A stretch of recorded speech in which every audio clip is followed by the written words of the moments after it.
Happy Halloween, everyone. It's Brian here from DrinkABeerandPlayAGame, and it has been one hell of a month. We have looked at the best horror games from the Atari, NES, Famicom, and Sega Genesis. Today, we are looking at what the Super NES has to offer. Now, unlike the NES video, I have decided to include the Japanese exclusives to this list. The Super NES had a ton of great horror titles, but somehow I knew which games I would choose rather quickly. Maybe because I grew up with the system and I have a lot more nostalgia. Either way, as always, be sure to comment on any games I left off, because I always like hearing from you all. And while you're at it, don't forget to hit the subscribe and like button. We would really appreciate the support and love. Now grab your beers and candy and let's take a look at some super spooky games.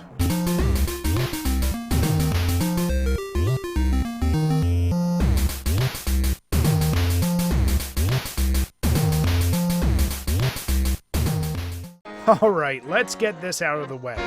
I ended my Genesis list with Zombies Ate My Neighbors, but to be honest, the Super NES port is better. In this version, you have better graphics, better sound, and the addition of the flamethrower. Everything I mentioned in the Sega video still stands, which you can find in the link below. The only issue I have with this version, and it's a minor one, is that in typical Nintendo fashion, they refuse to have red blood. Otherwise, this is still the best couch co-op horror game that mixes classic movie monsters and over-the-top humor. So grab a bunch of beers, since there are 55 levels you're gonna get thirsty, and a buddy, and get to squirting. Wait, that doesn't sound right at all. I mean, go save those neighbors.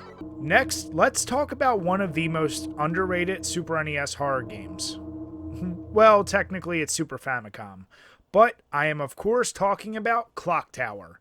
Developed by Human Entertainment, this was released in 1995. Now, my history with this franchise actually began with the Clock Tower title for the PS1, and I absolutely love that game. It wasn't until a few years ago that I even knew about the Super NES title. And you guys know I hate point-and-click games, but honestly, as a point-and-click, this game still delivers plenty of chills, and there are even some jump scares that really catch you off guard. You play as Jennifer Simpson, who has been adopted by Simon Barrows, and you are now in his mansion, which is named the Clock Tower. Soon, you are going to be running for your life as the Scissor Man seems to be around every corner. Outside of the graphics and sound, which are great, the real star is the exploration and the story behind the mansion with its residents. Boasting 9 different endings, this game is going to have you coming back to see everything it has to offer. I highly recommend giving this a try, but beware, that annoying-ass Scissor Man is always around that corner. Some of you may have wondered why I did not include Ghosts and Goblins on my NES list, and the answer is simple. I actually think that game is a little bit overrated. But you know what game isn't? Super Ghouls and Ghosts. While the difficulty is still here, and that is a little bit of still of a bullshit factor, this game features such great graphics and sound, and the control is just so much better. I will mention, the fact that you cannot shoot in 2 directions does suck, but the double jump makes up for it.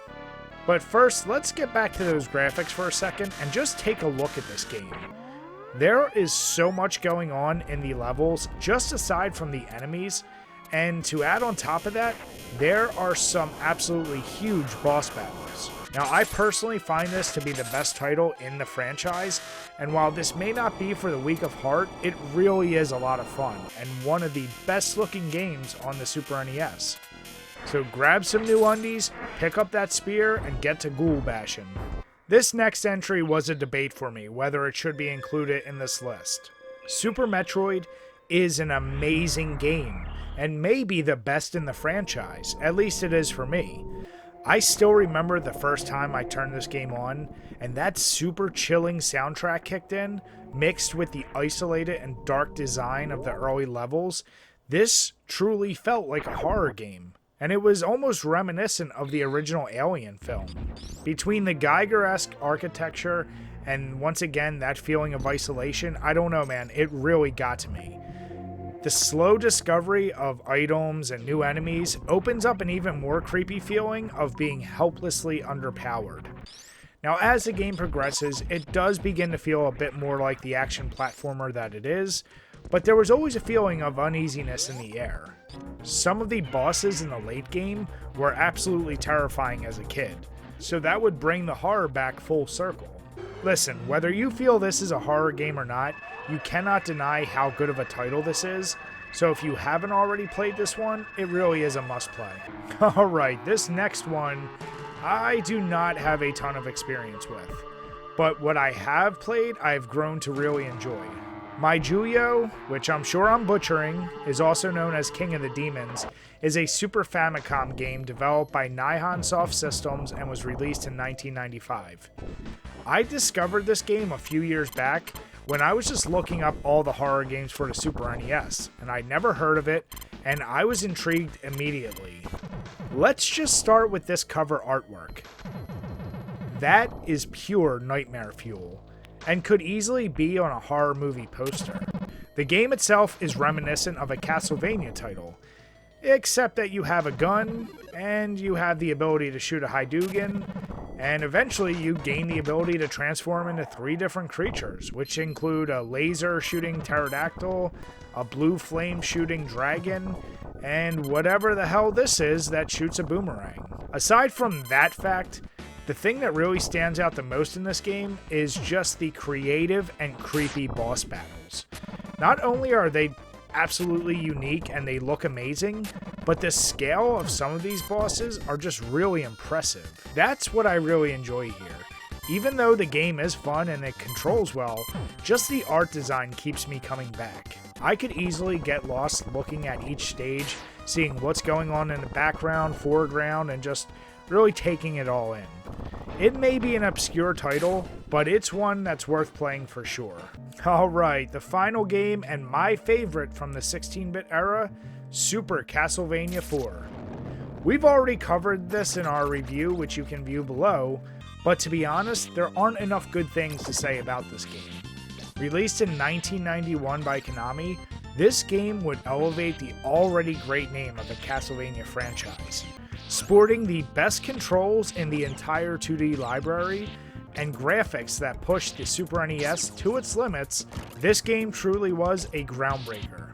With another amazing intro sequence that really gets you in that perfect spooky mood, followed up by a classic soundtrack, this game just always brings a smile to my face.